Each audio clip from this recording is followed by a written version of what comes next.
Picture this, it's 2007. A player is clicking on the same fishing spot they visited every day for the past 6 months. They're chasing a dream, that coveted 99, that skill cape that will make them stand out. The grind is real, brutal even, but they keep going because that's what RuneScape was. That's what it meant to be dedicated. Something fundamental has shifted. Players are achieving 99 faster than ever thought possible. Not through cheating or shortcuts, but through pure optimization.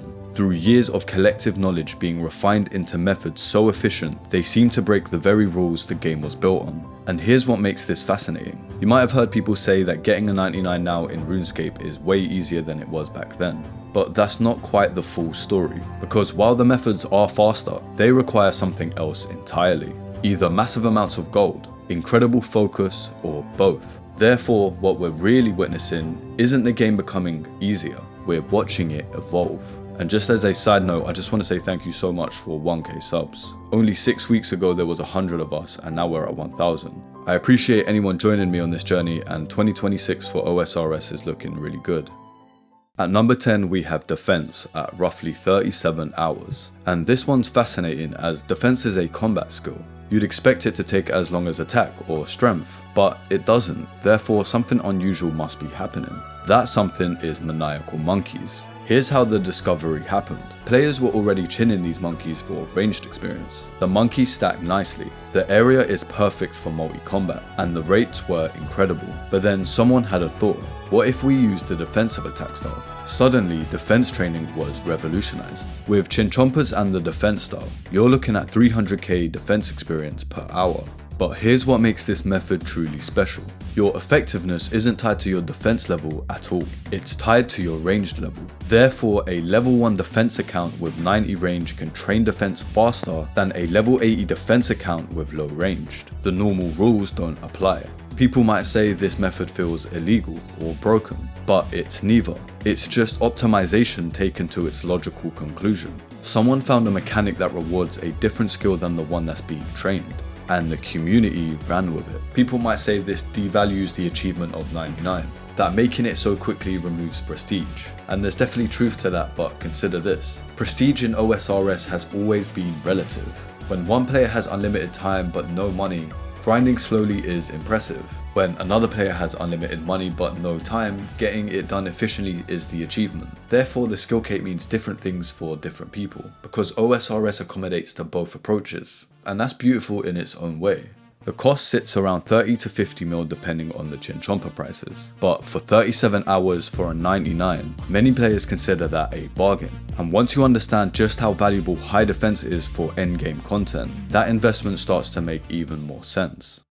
At number 9 we have smithing at approximately 35 hours. And this is where we meet one of the most important pieces of content in OSRS, the blast furnace. You might have heard people say that smithing used to be one of the worst 99s to train. And they'd be right. It was slow, expensive, and offered minimal returns. But then the blast furnace was added, and everything changed. Not overnight, but gradually as players discovered how powerful it was. The method centers on gold ore and the goldsmith gauntlets. You bring your ore to the blast furnace and you smith your gold bars for 400k XP per hour. The total cost to 99 runs around 40 million GP. And I know that's a lot, but here's where it gets interesting. Smithing opens up various money making methods. The blast furnace isn't just for gold. You can smith runite bars, mithril bars, and adamant bars all for profit. Therefore, the investment isn't really wasted. It's tied up in a skill that can recoup that money. And for me, there's almost something meditative about the blast furnace. There's a nice rhythm to it once you understand the pattern. Your consciousness can just drift while you're clicking. Some players hate that and some players love it, but that's what makes OSRS beautiful. Speaking of investments, let's talk about crafting at number 8. Roughly 33 hours to 99. But here is where the costs start to spike dramatically. Crafting represents an interesting dilemma in OSRS. The fastest method, making black dragonhide bodies. It nets you around 430k experience per hour. That's genuinely impressive, but it's gonna cost you way over 100 mil. And the skill itself doesn't really offer much in return for most players. Therefore, you're faced with a choice: speed and expense, or slower methods that might actually profit.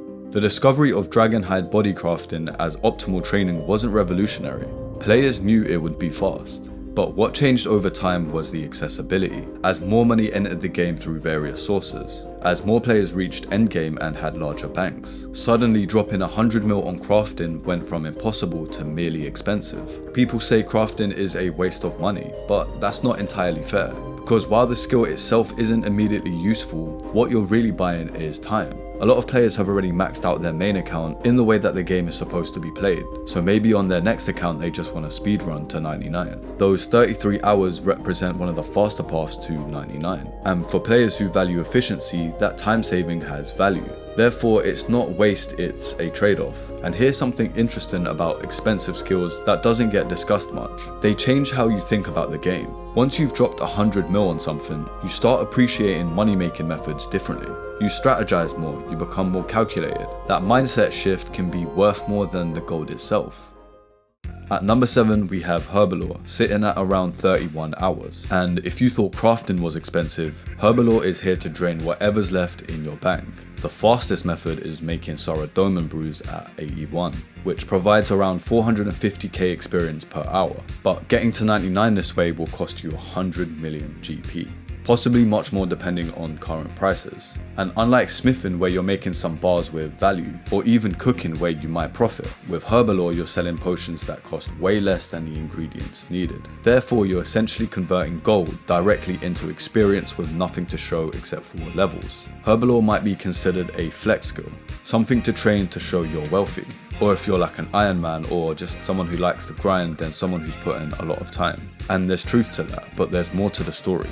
Because Herblore, unlike crafting, is actually incredibly useful. If you don't buy from the GE, every potion you'll ever need for bossing, raiding, or efficient slayer requires Herblore levels. Therefore, while the training might be expensive, the payoff is substantial. But the reality is, don't train Herblore to 99 unless you have the money to spare, or if you're like an Iron Man and you actively need one of those high level potions. Getting to 77, 78 for more important brackets might be more practical. Save the push to 99 when your bank can handle it.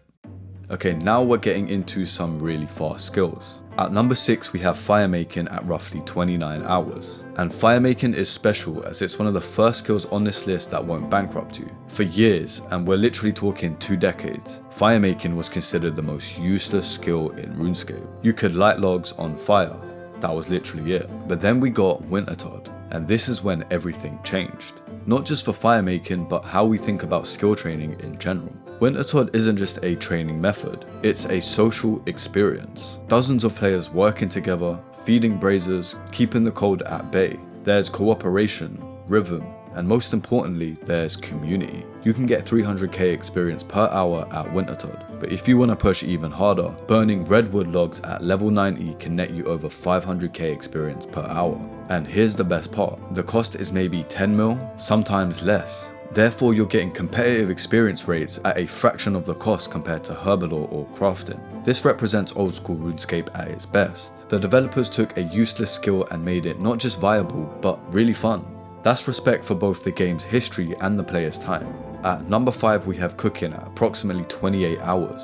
And cooking holds a special place in OSRS history, as probably one of the most popular first 99 skills. You might have heard people say cooking is the easiest 99 in the game. But that's not quite accurate. It's not the easiest, it's the most accessible. And there's an important difference. Because while other skills require massive gold investments or complex mechanics, cooking just requires patience and willingness to click. The optimal method is making jugs of wine starting at level 35, which can provide close to 500k experience per hour. You combine grapes and jugs of water. That's literally it. But here's what makes cooking truly special. It's essentially free. In fact, you can actually profit while training it. And once you understand the economic factor, cooking's popularity makes perfect sense. New players building their first account don't have 100 million lying around. They can't afford Herblore or crafting, but they can afford cooking. Therefore, it becomes their entry point into the world of 99s. There are faster methods involving tick manipulation with Quran ones, but for most players, just cooking regular food is plenty fast. And at 500k XP per hour, you'll hit 99 before you know it anyway. At number 4 we have ranged, achievable in as little as 20 hours. Red Chinchompers and Black Chinchompers revolutionized combat in ways nobody initially predicted. With Black Chins and optimal gear you can reach experience rates exceeding 1 mil per hour. But black chin chompers aren't cheap. You're spending potentially 50 to 80 mil to reach 99. Therefore, you're faced with a decision. Is the time saved worth the money spent? And for many players, the answer is yes. Because ranged isn't like crafting or even Herblore. Ranged is fundamental in nearly every piece of endgame content. It's needed in raids, bosses, efficient slayer requires it, so you're not just buying a 99, you're investing in your account's overall capabilities. At number 3 we have construction at roughly 16 hours. The method is straightforward. Mahogany tables at level 52 give you around 800k XP per hour. Oak dungeon doors push past 1 million, and at level 95, crystal thrones can reach 9 million XP per hour. The cost is substantial, upwards of 150 mil for 99, and the practical benefits for most players are limited. Therefore, you're spending a massive amount of money for minimal practical returns. But here's why players do it anyway. Because it's fast. Because in 16 hours you can knock out an entire 99. There's something deeply satisfying about condensing what used to take months long to grind into a single focus push. At number 2 we have prayer, achievable in roughly 11 hours. Prayer has always been fast, but modern methods have pushed it to an absurd extreme. With a gilded altar in a player owned home, you can offer bones at over 1 mil XP per hour starting at level 1. Dagonoth bones get you there. Then at level 70, superior dragon bones push you to around 1.3 million per hour. Some players with perfect timing hit 1.6 mil. Therefore, you can get from level 1 to 99 in less time than it takes to binge a season of most TV shows. That's absurd by traditional RuneScape standards. But the cost? Over 250 million GP for one single skill. That's more money than some players accumulate in their entire RuneScape experience. Therefore, prayer becomes something of a final boss for account building, the expensive hurdle you tackle last once everything else is in place. Prayer affects literally everything you do in OSRS. Every boss fight, every slayer task, every raid, they all become significantly easier with high prayer. Piety, rigor, augury, these prayers don't just help, they fundamentally multiply your effectiveness. The reality is most players don't need 99 prayer. Now there's one skill that stands above everything else. One skill so absurdly, ridiculously fast that it barely qualifies as a grind at all. Fletching, a skill that breaks all the rules. The world record for 99 fletching is under 3 hours from Tutorial Island. Under 3 hours, and this is all possible with dragon darts. Here's how this absurdity works. You stand at the bank and you click, 4 times per tick if you're fast enough. That's 6 actions per second sustained for hours. The theoretical maximum experience rates exceed 10 mil per hour. In practice, most players average 4 to 6 million because humans aren't machines. But even at 4 million per hour, you're getting 99 in roughly 3 hours. Therefore, Fletching doesn't just challenge our assumptions about RuneScape, it completely shatters them. Every rule about this game being a grindy game gets thrown out the window. Every other skill looks slow by comparison. But here's the catch that keeps this being completely broken. Dragon darts are expensive, obscenely expensive. Getting 99 Fletching the absolute fastest way costs over 300 million GP. Therefore, while the time investment is minimal, the financial investment is massive. There's definitely cheaper alternatives like dragon bolts, but if you want pure speed, you're making dragon darts. As we've gone through this journey, a larger question emerges. What does it mean for RuneScape to have evolved in this way? Because these methods didn't exist in 2007. They emerged gradually as players explored, experimented, and optimized. As new content was added and existing mechanics were better understood. Therefore, we're not really playing the same game anymore, even though it looks identical on the surface. And this creates an interesting tension. On one hand, accessibility is good. Players who want to max their accounts can actually achieve that goal without quitting their jobs. The game respects your time more than it used to.